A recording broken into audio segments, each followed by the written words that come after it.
if you reward the effort, if that's what's focused on, there are so many flavors of martial arts. And even, even if you take a typical karate class, you've got sparring, you've got self-defense, you've got kicks, you've got punches, you've got forms.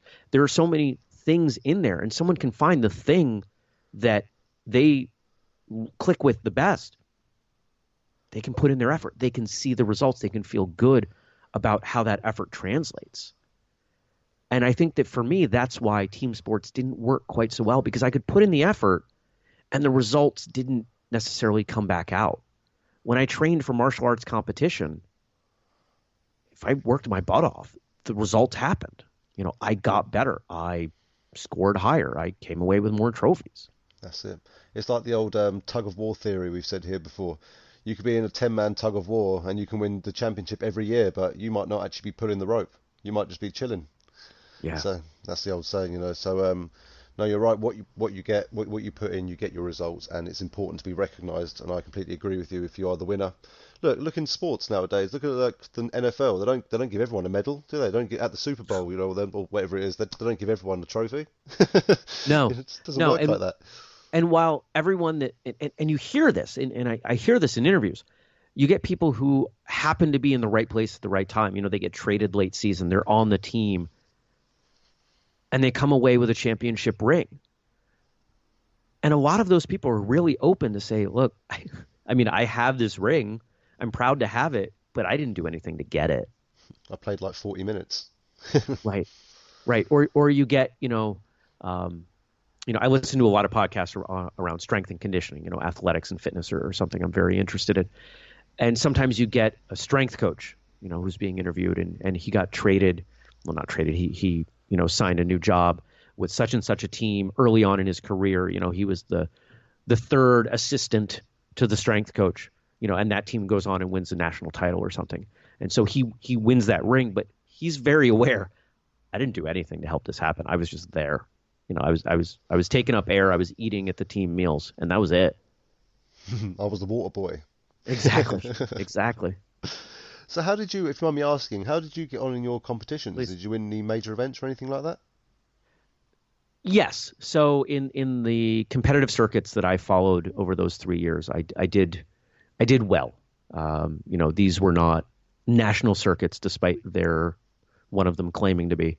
They were definitely regional circuits. And over the 3 years that I competed really heavily, let's just say in my division, I was. Come on, you don't have to be modest. Don't have to be modest. Tell us, it's fine. You were one of the best, yeah. I dominated my division for 3 years. I think that's the best way to put it, especially with forms.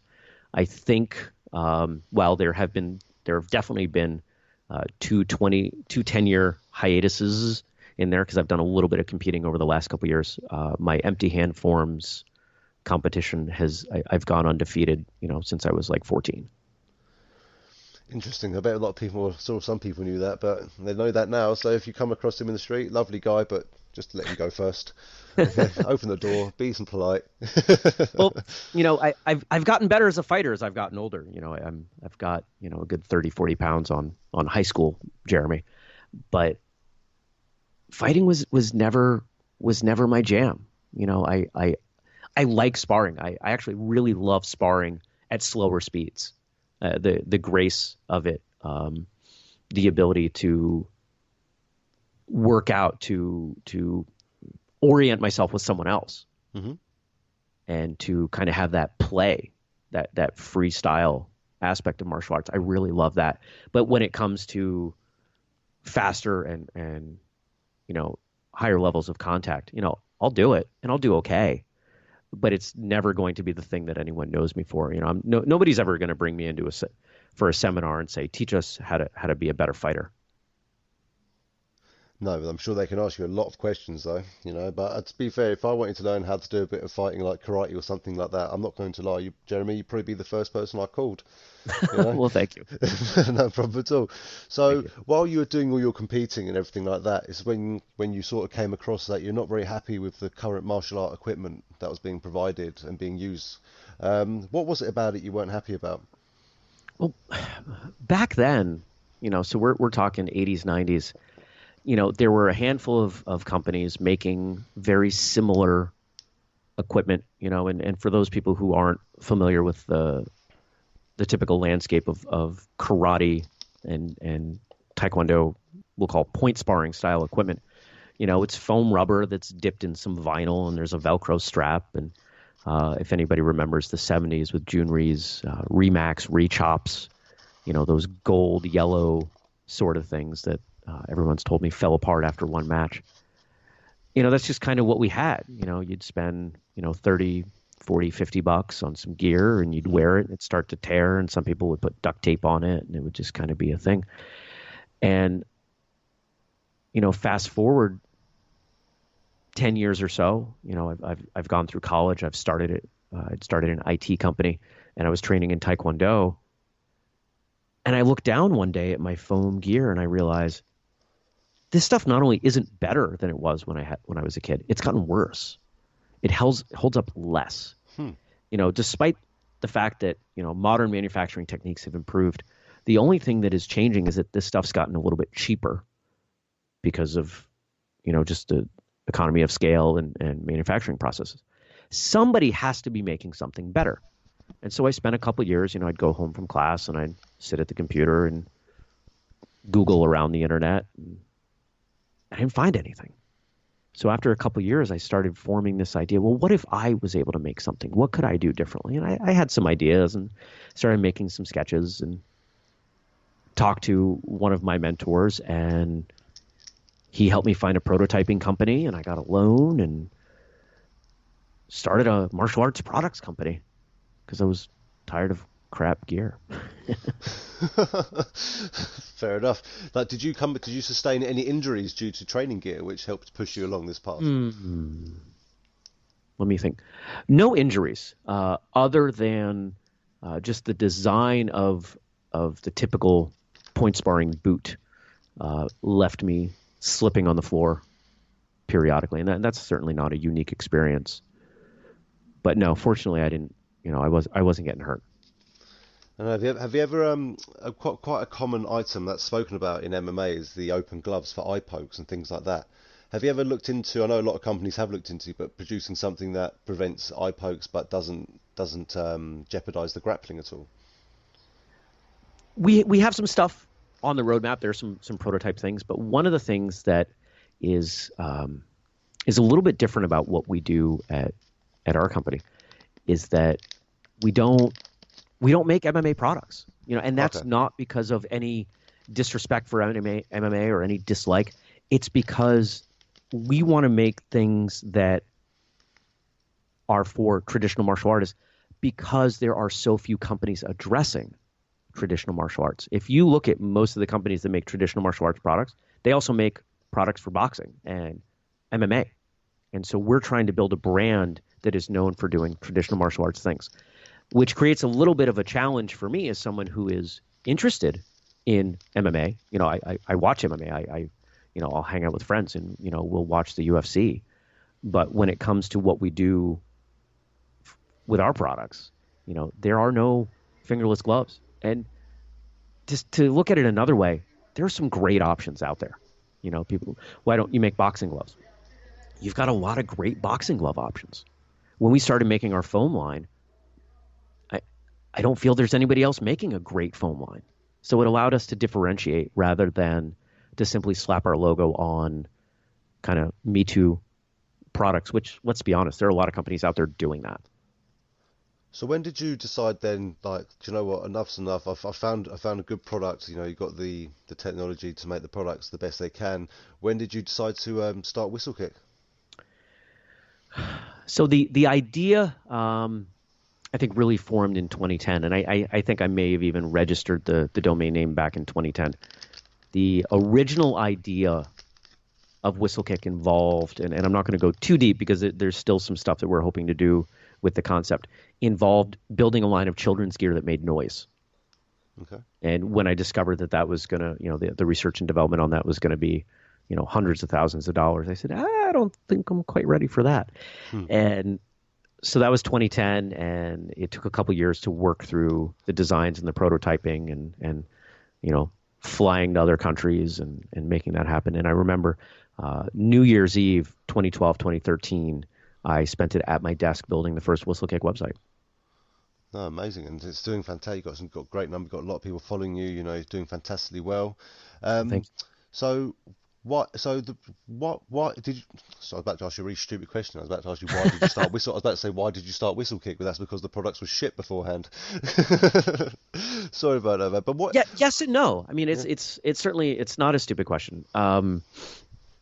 It was about products, but it was about more than that. So and I'm not sharing anything that isn't publicly available. I've done a number of business pitch competitions where I say this, that when I look back on 14, 15-year-old Jeremy, who didn't have much, I had martial arts. How did I represent my love for martial arts when I wasn't training? Well, I wasn't wearing my gi to school. That would be ridiculous. Although, to be perfectly honest, I did wear my gi pants to school a few times. I have a pair of blue pants that are incredibly comfy. I think I still have them in my closet. Yeah, there's a whole story and a joke in there, but I ended up with some blue gi pants, and I wore those to school a couple times. But beyond that, you know, traditional martial arts, what did we have to tell the world that we loved karate or taekwondo? Maybe you'd wear a t-shirt from your school, or maybe you'd find a Bruce Lee t-shirt, but there was no brand that said, "Hey, we do traditional martial arts." If you look at every other sport that's out there, you look at MMA, you've got the UFC, you've got Tap Out, you've got a ton of brands Yeah. that make cool stuff and functional stuff, and they represent the interests of the people who are passionate about MMA. You look at every other sport, you look at golf. If someone walks down the street and they wear a shirt that says Callaway, if you know anything about golf, you can say, hey, that person probably likes golf. Hmm. Nike makes stuff for everything. Everybody feels good wearing a Nike shirt. But if you were a traditional karateka or kung fu practitioner, what did you have that you were wearing outside of your training? And there wasn't anything. So part of the overall vision of Whistlekick is to produce not only products, but apparel and material content that speak to people who want to, and I don't love these words, but this is what's rolling off my tongue right now, a martial arts lifestyle. So I what think you? any, Go Sorry, ahead. carry on, man. If you train, you know that your dedication to your training Yeah. starts to poke through into other aspects of your life. It doesn't mean that you're training 7 days a week. It doesn't mean that you're a full-time instructor. But if you train, if you've spent any time with any martial art, whether it's traditional or mixed or boxing, it starts to poke into other aspects of your life. And so to have something that you can put on to say, I'm proud of this thing that I do, that I spend my time and money on, I think that's really important to a lot of people. Do you think it was very important as well? Like, I like what you've done business plan wise there. So what you've done is you've isolated yourself in the market, so people are going to see your brand as particularly just as an individual martial art opposed to mixed martial arts. And Yeah. you think this is going to make you more reputable as well, because people aren't going to think, oh yeah, they're an MMA, but they do some other bits and bobs as well. Do you believe because you're fully focused on that one product, that one journey, nothing to do with mixed martial arts at all? Some of these other people out there, maybe you don't watch MMA, maybe you don't agree with it as much as you and I do, and like to keep it individual. Do you reckon it's going to appeal more to that market? I think so. And that's what we're seeing. That's what people seem to be clicking with. And, at the same time, I made my bones. I became known, not that I'm a celebrity, but any stretch of the imagination. But if people know me for anything in the world, they know me from my traditional martial arts competition or training or instruction or just whatever.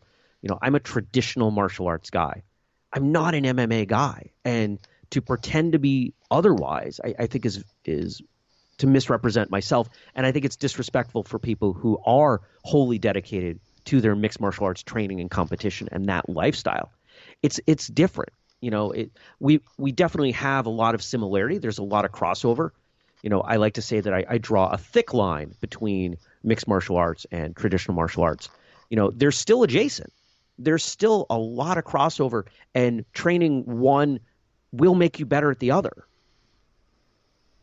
But there's enough difference, and there are enough companies that are doing the MMA thing that I want to make sure that we can focus on what we're doing for traditional martial arts and try to lift that up. The UFC came through in a relatively short period of time and established itself as a $4 billion company and created names that became household.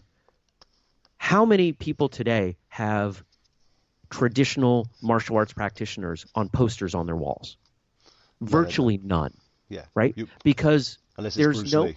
That's probably it. Exactly. Yeah. Our greatest icon has been dead for 45 years. That's it. So one of the goals of Whistlekick is to bring things up in a way that the best of the best have an opportunity to make a living from competition. And I'm not going to share how we plan to do that because I got some secret sauce. There are some things that we have in the works. But my goal is that people can look at karate or taekwondo or kung fu or Filipino martial arts, etc. I'm not excluding anything there. And see a path forward where they can train now, they can compete later, they can earn a living, and they have an opportunity at celebrity and endorsements and becoming larger than life. Because I think that is a critical piece to getting people involved in anything. And where did the name come from? Which is a question you've probably been asked a million times. Sure. It goes back to that idea of the gear that would make noise. I wanted to make the gear that would whistle. Yep. Because I thought that would be something that would be cool for kids. And of course, it's 2010, so a lot of the great domain names are taken. So I had a bunch of ideas, and whistlekick.com was one of the few that wasn't taken. And as a name, it kind of rolls off the tongue, and there's no confusion. The only other Whistlekick going on in the world, there's a goat farm in the United States. That's amazing. Called Whistlekick. That I hope someday we'll find a way to collaborate. I reached out to them years ago and didn't hear back, but maybe when I get some time I'll try again, because how fun would that be? Put some gear on a goat or something. Who knows? put some Muay Thai leg shin pads on a goat. It'd be interesting. I'll spar a goat. I will fight any goat out there. You've started the new promotion. AFC, yes. Animal Fighting Champion. I think the animal rights people have something to say about that. But anyway. They're going to start Fun to imagine. Oh, it'd be interesting. And then you decided. So what inspired you then to continue and make a podcast, or was the podcast going sort of at the same time? Yeah, well, so I think it was mid 2014. I had sat down with a friend of mine who wanted to help. He wanted to be part of Whistlekick. He wanted to do something. And I said, I've got this idea for a podcast. And that idea, anybody who's spent a lot of time training and has participated in events, and I don't mean competitions, and I don't mean, standard training, but, you go somewhere for, like a summer event, get a bunch of people together at a park, and, maybe they come in from different schools, or maybe you have a seminar where you have half a dozen different instructors and people come together for a day or two and things like that. What I started to notice was the stories that were told before and after those events, especially if there was a meal and alcohol involved. These instructors would start talking about things that had happened, places they'd been. And they could be my own instructors. And I'm going, I've known you for 10 years. I've never heard this story. I've known you for 20 years. You've never talked about this. What is it about this setting? And I came to realize that instructors didn't want to tell these long, sometimes personal, sometimes not appropriate for everyone's consumption stories in general training, that they were willing to share it, typically with higher ranks, usually when they were loosened up with a beer or two. And I said, what if we had a format for a podcast that encouraged that? What if we got martial artists on the air to tell those stories? Because these stories are fascinating. I mean, you've probably heard some. You probably have even told some.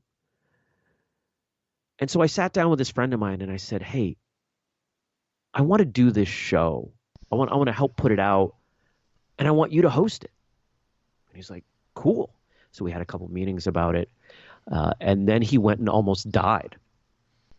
My He had God. a stroke. The ambulance was probably based on what his wife, who's a nurse, has said.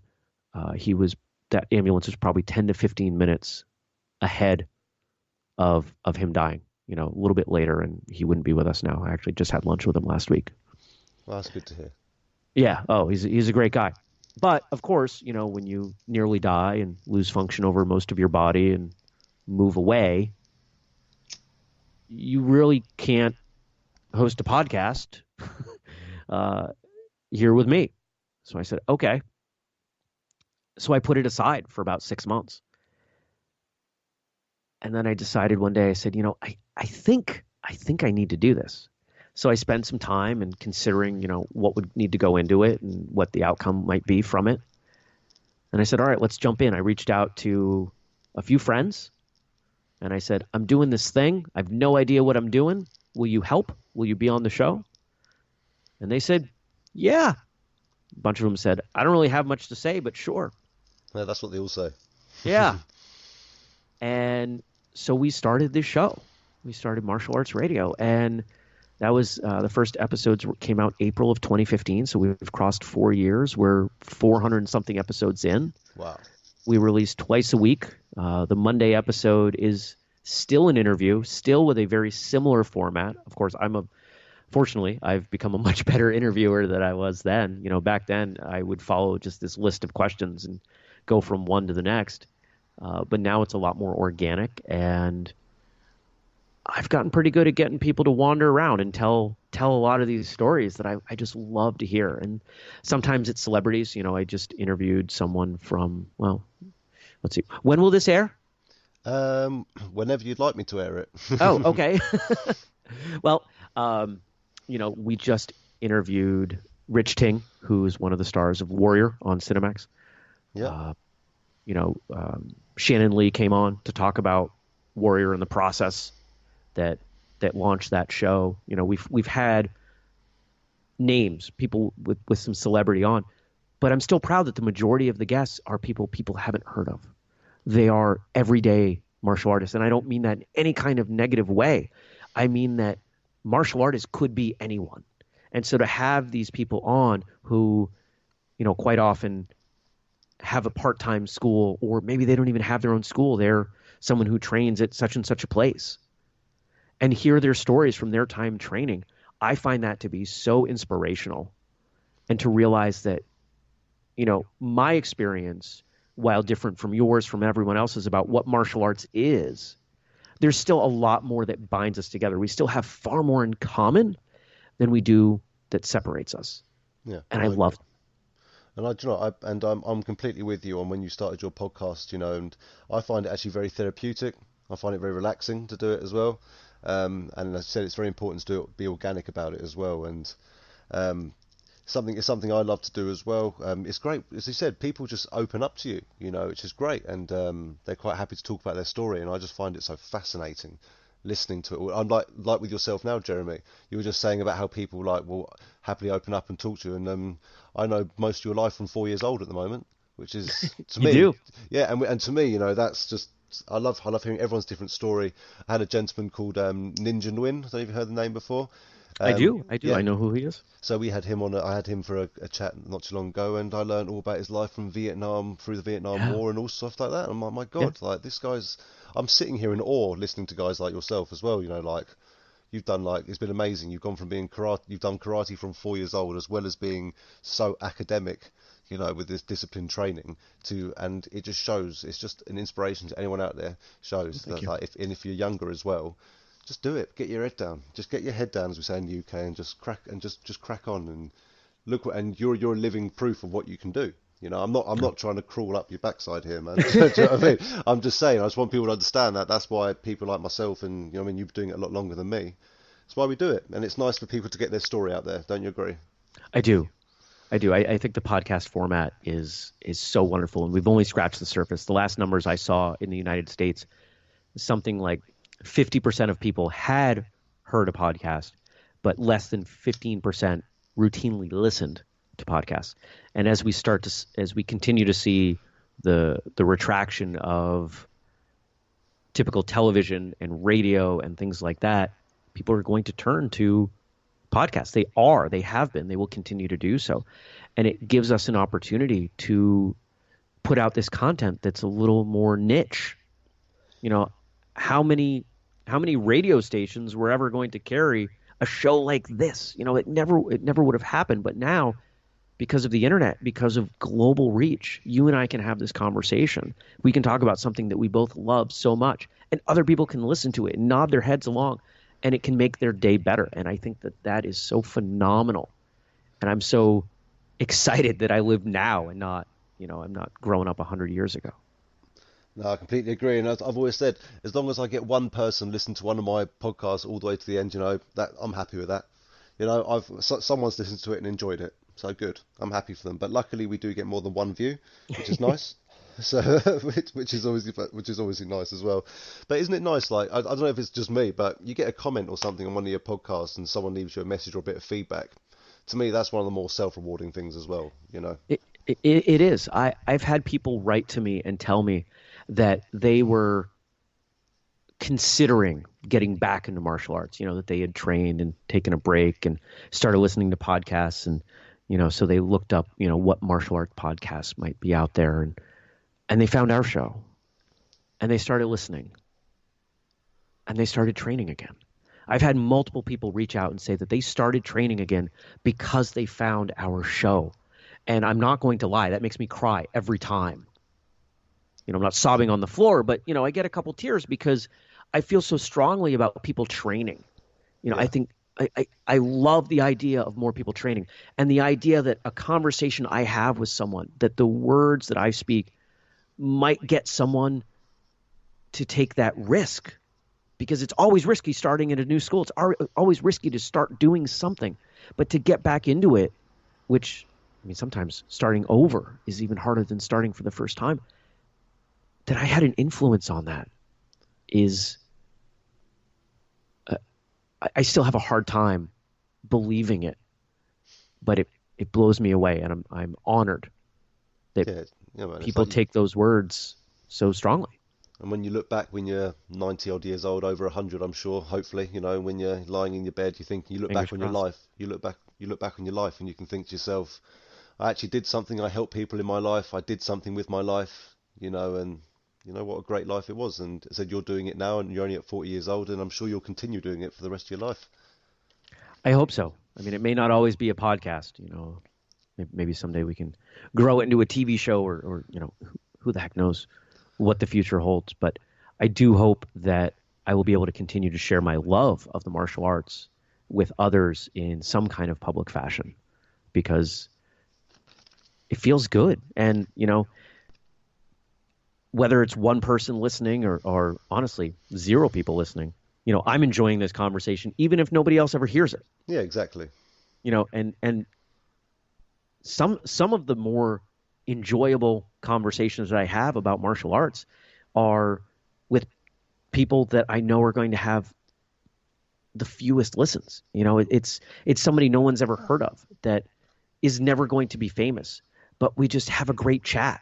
Someone that, like I'm having kind of that vibe now, that if we weren't separated by a bunch of water, we might have a great conversation over a couple beers. Yeah, exactly.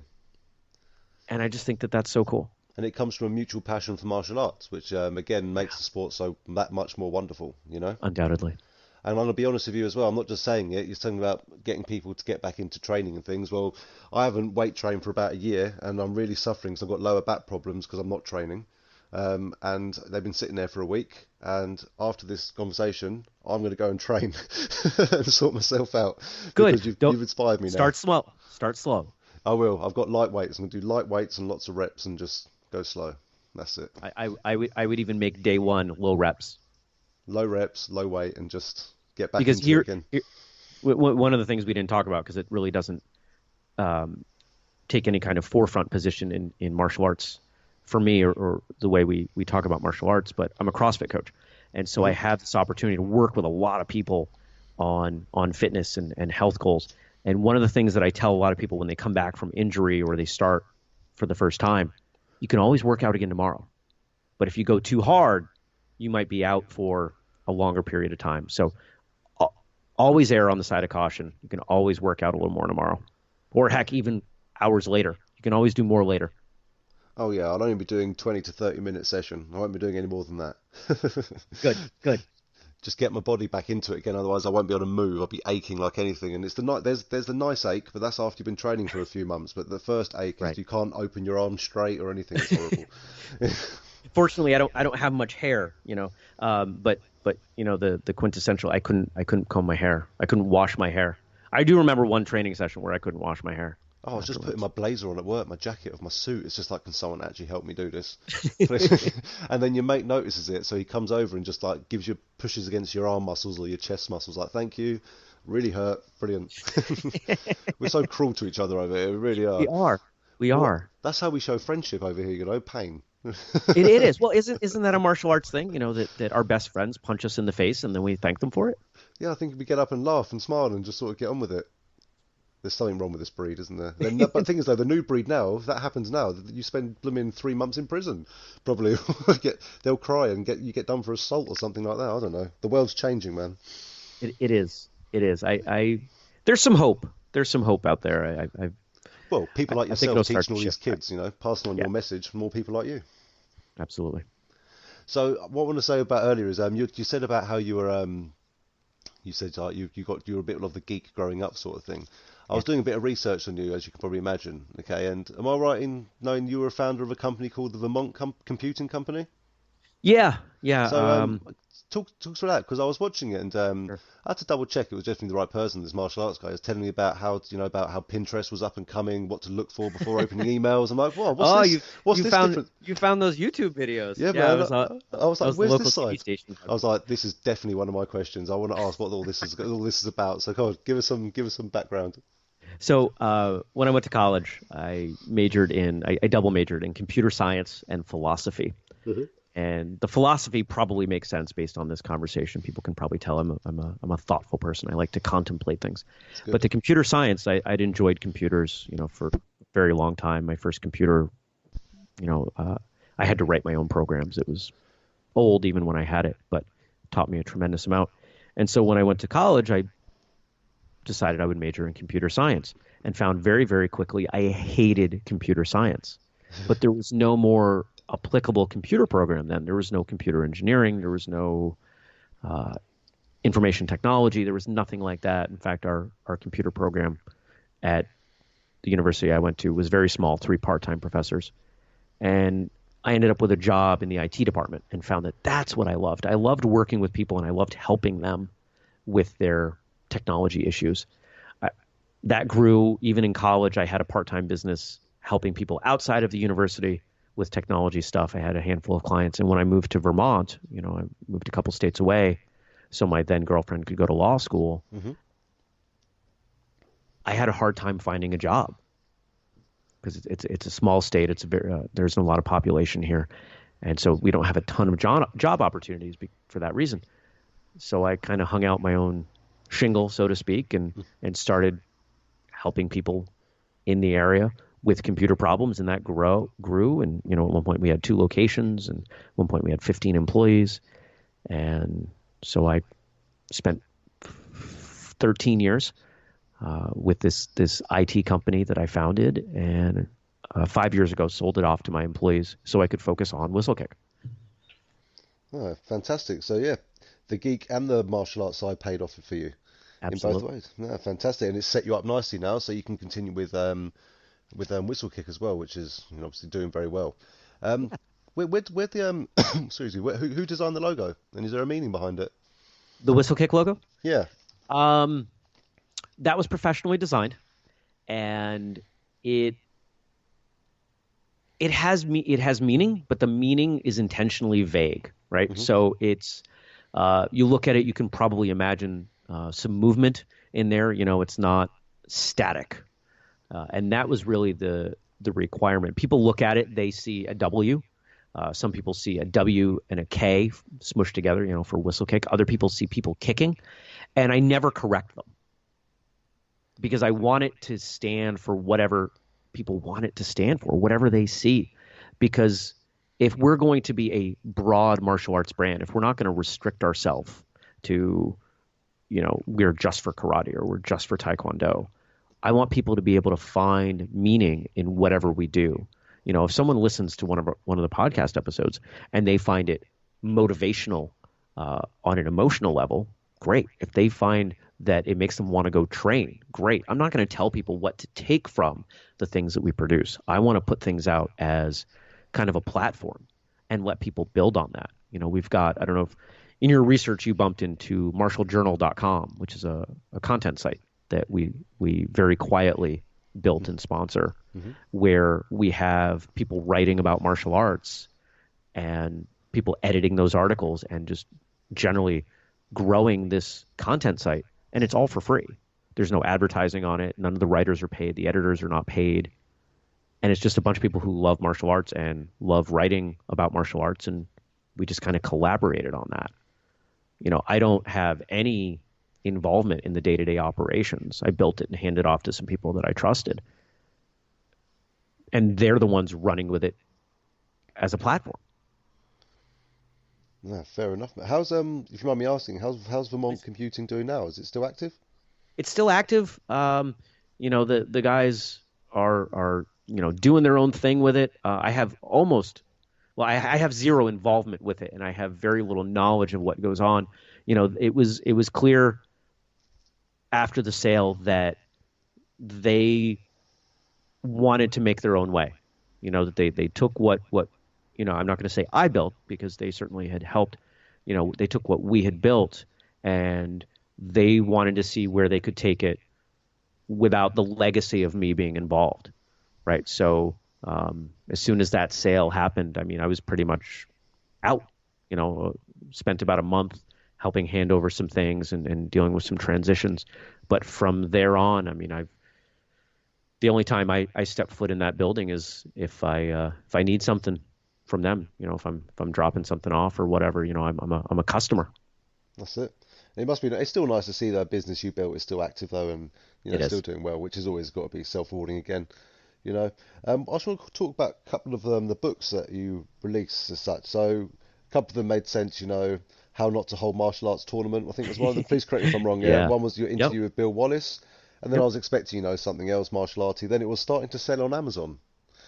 So that's what I like. This is what I love about talking to you guys. Full of surprises. We've got from only a computer company to all your martial arts stuff, and now you wrote a book on starting to sell on Amazon. What inspired you to do that? So honestly, at Whistlekick, we sell on Amazon. Most of our products are available on Amazon, and so whenever I gain some knowledge, whenever I figure some things out, I like to share that with others. And the format that made the most sense with selling on Amazon was to write a book. It allowed me to formulate my thoughts, to really go back through and make sure that I was doing everything the way I felt I should. I wrote that book and kept, revising it. And as I would revise it, I bump into things. Oh, you forgot to do that on this listing, or, are you really doing this thing that you're recommending others do? Are you doing this to the best of your ability? And so it was to hold myself accountable.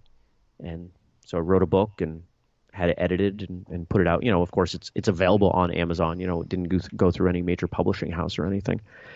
But it sells a few copies. It's definitely I don't even think we've broken even on it when you figure the outside help that I paid to get it edited and the layout done. But it was still valuable to me. And that's a lot of what I do.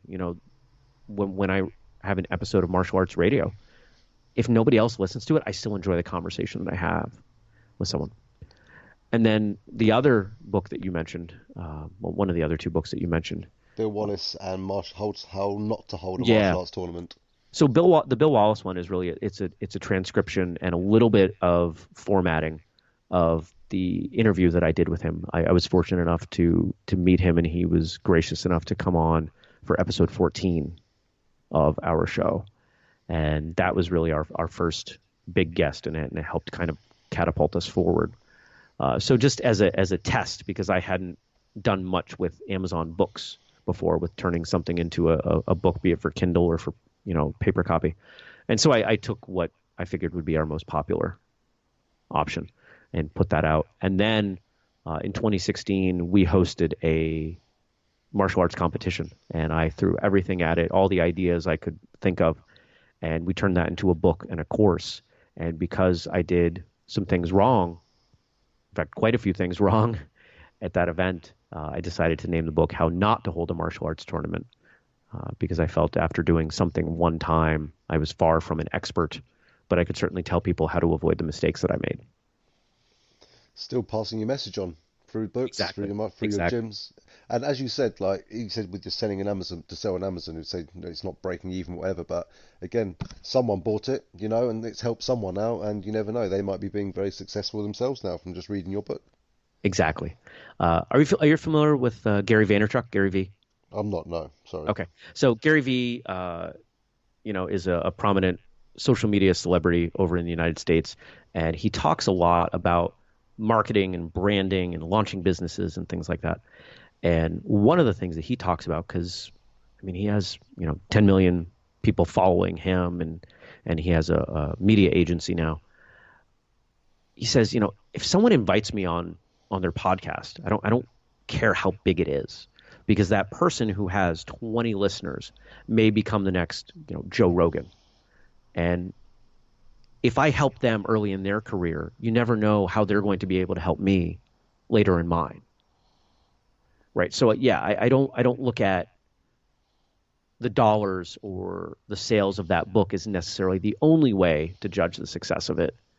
If I help somebody out and 20 years from now, I bump into them and they say, I was able to build a business in part with the information that you shared with me. Cool. I mean, that'll make my day. And that's what it's all about at the end of the day, isn't it? Really, it's like Yeah. I do this podcast purely for passion, and things like that. I'm not earning millions of pounds out of it or any pounds at all, So, but I do it because I enjoy doing it, and I love letting people put their story out there. And if me helping them get their story out there, sharing it through social networking, which is so powerful nowadays, gets them bigger fights and their name known, then fantastic, great. If Exactly. I'm 32, I'm not saying I'm too old to do martial arts, but I've got couple of bulge discs and sciatica in my leg from this is playing rugby all my life in Mm, England. Okay, and so I can't do any impact sports, otherwise I won't be walking very well. So I want to do something to do with MMA because I'm passionate about it. So it's talking to you guys, going backstage, like doing press passes at Bellators and Cage Warriors and UFCs, things like that. yeah. And doing backstage interviews with fighters, and that's what I love doing, getting in front of the camera and chatting to you all. And as you said, that's what it's all about. If no one listens, who cares? We had a great chat this afternoon, and that's all that matters. Exactly. Well, the morning for you. You've just finished your breakfast. I did. I did. I'm sitting here at 3 p.m. and it's still nearly 35 degrees centigrade outside. Oof. It's ridiculous. I don't know what I'm doing Oof. It's not England. It's like the Caribbean. Yeah. Well, I tell you what, Jeremy. It's been absolutely fascinating having you on and hearing your story. I've definitely learned a lot about you, which I didn't know before, and I'm sure a lot of other people will. And as we said, even if it's only one, we don't care, but it will be more than That's right. that. Don't worry. So it'll be fine.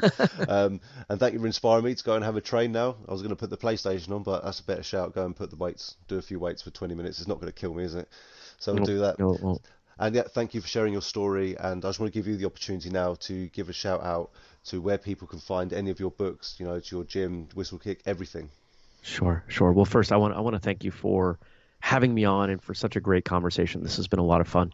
I've been on a number of podcasts and of course hosted my own, and I'm sure I'm sure all the listeners know it doesn't always go this well. It's not always this much No, fun. yeah, So I want to thank you for creating that space that made it fun, and certainly had a blast talking with you. appreciate it. Uh, if people want to find what we're doing, our show is at whistlekickmartialartsradio.com, and a little bit of a side plug, martialartspodcast.com. We've got to get your show on there, of course, but I'm big on helping others. So we have this kind of collection, this separate site that we maintain. Nobody pays for any listing on it or anything, where we're just trying to include the active and the quality martial arts podcasts that are out there. So martialartspodcast.com, check that out. Maybe you'll find a show that you weren't aware of that you might enjoy. Whistlekick.com is our online home for everything that we do. We have links out to everything that we've got. And of course, that's where our online store is. We've got uniforms. We've got a variety of different products. We do free shipping in the U.S. Sorry, UK folks. We can't give you free shipping, but we will ship. We will ship our stuff there if there's something somebody wants. That's it. And then our social media is at Whistlekick all over the place. WHISTLEKICK. Facebook, Twitter, YouTube, and Instagram are our big four. Cool, perfect. And as I said, people, please go and follow this guy, follow what he's doing, read his books. You might actually sell something on Amazon, and you'll know not how to do a tournament. Obviously, you will. Excuse me. You will learn a lot more. Of course, I'm only joking. You'll learn a lot more. Make sure you check out everything you just mentioned. And again, Jeremy, thank you very much for coming on, and really appreciate it. And I hope we talk again in the future. Thanks. I hope so too. Appreciate being here. Thank you, man. If you've liked this podcast, be sure to subscribe on iTunes. We're live every Sundays at 8:30 p.m. talking MMA. Go to facebook.com/martial arts chat. Give us a like there and follow us on Twitter at martial arts chat.